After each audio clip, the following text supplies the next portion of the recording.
And let's pick the next one. This comes in Lokadhyaksha, Suradhyaksho, Dharma-Adhyaksha, Kritha-Akritah, Chaturatma, Chaturvyuha, Chaturdramstras, Chaturbhujaha. We'll pick Dharma-Adhyaksha, or one who observes the righteousness and unrighteousness in the actions of individuals in order to reward them appropriately. Lord Vishnu presides over all actions. He is the Adi-Yajna in the body-mind complex. The President witnesses and permits every action. He allows freedom of action, but at the same time, he holds the actors accountable for every one of their actions. He makes all creatures perform their duties as per their nature or dharma. We'll come back to this. Kritha-Akritah, one who is both action done, kritham, and not done, akritam. Kritha means action done. Karyam is what is created and manifested. Universe is the karyam. Lord Vishnu manifests himself as the universe. He is the karyam. Akrita means the cause or karanam, what causes an effect and remains unmanifest is the cause. Lord Vishnu is the cause. He created the universe. Thus, the Lord is both the cause and the effect. We'll come back to this. Chaturatma, one who bears or governs the world. The Lord created this world single-handed. He also governs the world single-handed. All rules and regulations governing its administrations are wired directly into its functioning. The stars, the air, the environment, the oceans, the earth, the plant life, the animal kingdom, all follow his ordinances automatically. So let's come back to Dharma-Adhyaksha.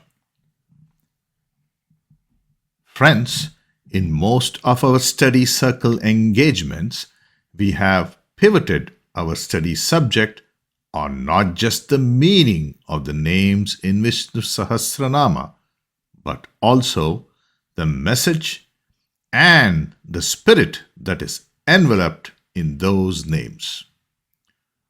We have probed each name with the lens of asking ourselves, what benefit is it to us or to the wider humanity? Through that intense probing, we have come to understand the glory of those names, and we have also derived an illumination for ourselves. One of the tools we have applied in understanding its benefits to humanity is the tool of Purushartha. The tools of Purushartha or human purpose, as promoted by the Hindu philosophy of Dharma, Artha, Kama, and Moksha. So, for today's study of the name Dharma-Adhyaksha, the encoding is that Lord is the presider or the prime influencer of the Dharma element in this Purushartha. Friends, In our earlier study meet, we took dharma as the sense of mutuality. Dharma was the characteristics of a society where it makes room for another, where those societies have bravely marched on from that of a tribal behavior, which is dictated by genetic limitations, to that of an international expansiveness or the essence of Vasudeva Kutumbakam. Now, the opposite of this expansive behavior is that of dominance, where the behavior is one where one attempts to triumph over the other. There is no room for the nurturing or even the survival of another. Friends, moving from the tribal behavior to that of the Vasudeva Kutumbakam is an evolution and not something that is accomplished in a day or even a lifetime. The evolution path on which humanity is set forth is with the goal to progress from quantity to quality, or from a sense of creatureliness to that of freedom. Now, if we rewind the human evolution to the very beginning and replay it, what we will see at the beginning is a man who is full of fear of nature.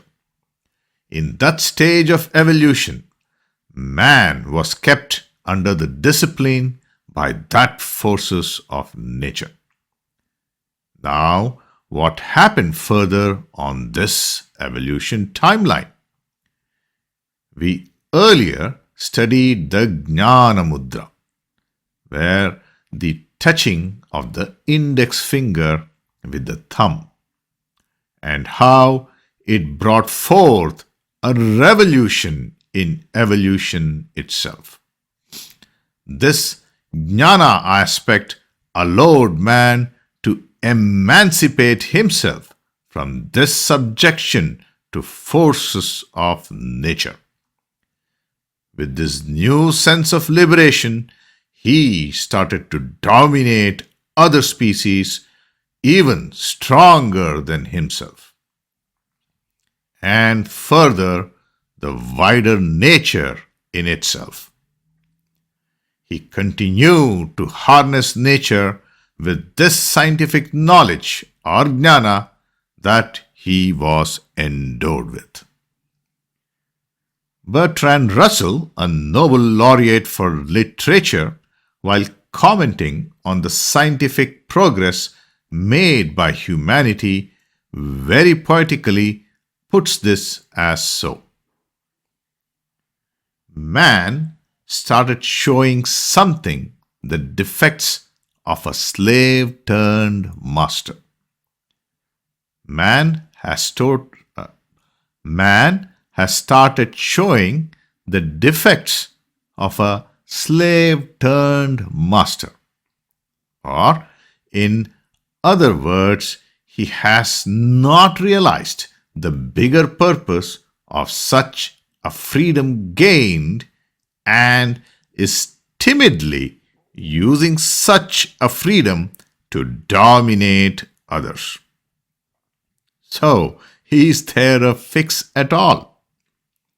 Yes, it can be fixed, and that is by replacing the power of nature that hitherto had disciplined him with that force which is unique to humans, that force which is best in man, his inner conscience. Friends, this conscience or dharma element is what sets humanity apart from other creatures. Like in early evolution, where nature's law subjected humanity to discipline, to later periods of evolution, where social laws administered by a police and courts disciplined him. Further, in the best of evolution will be one where the submission is to the moral law that is governed not by a police or a court of law, but by the Lord Himself, the Dharma-Adhyaksha. The center of gravity has to be restored into humanity from the outside to the inside. The center of gravity has to be restored into humanity from the outside to the inside. Such here, friends, is what we recognize in the name Dharma-Adhyaksha. Friends, today we shall take one more name for our study. This, indeed, a very provoking name and captures a significant and comprehensive message for humanity. The size of the envelope that encapsulates this name indeed is a very big one and holds more relevance to times ahead. Friends, the dharma aspect we dwelled on earlier is indeed twofold nature. This is characterized by Kritha, which is outwardly action, and Akritha, the opposite, which is inwardly action or contemplation. Both actions are required for an even stability of the world. Both action and meditation are needed for human well-being. If only one or the other is there, there will be no health in human society. Through the Kritha or action, we establish a welfare society. This we do through improvement of one's economy and the political system. Then, through the Akritha or inward action, one will accomplish what we call today the value-oriented life. This value orientation dimension has to emanate from the inner spiritual centers. With just the Kritha, the action aspect, one will gain wealth and power in the short run, but in the long run, it will be in trouble. A German philosopher, Schopenhauer, comments as so on the pursuit of Akritha, or the pursuit of external action. With man achieving security and welfare, and further going on to solve all other problems, will go on to become a problem to himself. How very true this holds. Any society that engages in an endless pursuit of money, power, and pleasure only lands up in widespread erosion of values and an increase in violence. We have to aspire and build a society that sails on an even keel. The tool to accomplish that has to be derived by a guiding philosophy of life. A philosophy which integrates social welfare and spiritual freedom. What the Indian philosophy termed as Abhyudaya and Nishreyasa. Abhyudaya and Nishreyasa. That is goodness and abundance for all, that is guided and forged by a spirit of selflessness and renunciation. Friends, we studied such similar sentiments when we studied the name Veda. There we borrowed the words of the American president Ronald Reagan, who had put this Abhyudaya and Nishreyasa as so. There is no limit to the amount of good you can do if you don't care who gets the credit. There is no limit to the amount of good you can do if you don't care who gets the credit. Friends, we are attempting to appreciate the name of the Lord Kritha-Akritha, outward action and inward contemplation.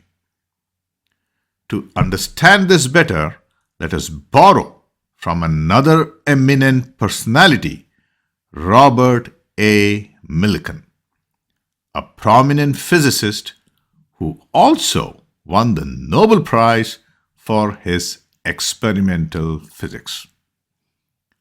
Like Ronald Reagan, his sentiments too echoes the spirits of Kritha-Akritha, outward action and inward contemplation. He says as so.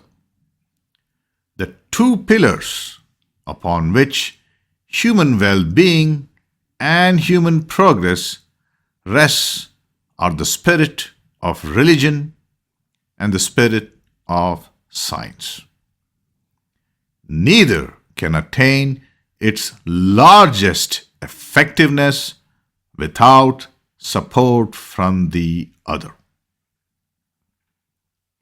Without the spiritual nourishment coming from religion, the phenomenal progress of the modern age has become wobble in its movement and blind in its course. So friends, in our march in this evolution of eternity, we need to march on an even keel, where we in humanity need to pool the resources from both the science of outer nature and the science of inner nature in order to make the journey of evolution towards total fulfillment. By leaning towards Abhyudaya, one will experience erosion of values and, as Millikan puts, become blind in its course. If a focus is too much on Nishreyasa, it makes the society lose its worldly vitality. Such a balanced living life is the message we see in the name Kritha-Akritha. So, in summary, friends, today we appreciated the name Dharma-Adhyaksha, where we took aid from the Purushartha of Dharma, Artha, Kama, and Moksha. We appreciated the need for the Dharma element a sense of making room for others. We took ideas from the Nobel laureate Bertrand Russell and his poetic identification of humanity having lost sight of its bigger purpose by showing the flaws of a slave turned master. We also saw the fix to it was to establish the center of gravity from outside toward inside, where the submission of his prowess was to the very best essence of humanity, its inner conscience, or in our prayers what we call as Narayanayeti Samarpayami. Narayanayeti Samarpayami, or I submit all my ingenuity to that super being. On similar lines of Dharma-Adhyaksha, today we took another name that offered a very comprehensive wisdom to humanity, Kritha-Akritha, where Kritha was the outward action and Akritha was the inward action or contemplation. We took appreciation as to why these two words are compounded into a single one by taking the inspiring words of German philosopher Schopenhauer and Nobel-winning physicist Robert Millikan, where the Kritha, the spirit of science, and Akritha, the spirit of religion, are both required. We also took the words from Ronald Reagan on how Kritha-Akritha, when fortified with the spirit of Abhyudaya, which is collaborative working, and Nishreyasa, not seeking personal gratification, can bring forth goodness and abundance to the vast humanity. With that, we will move to our meditation or our little effort on Akritha, the inner contemplation.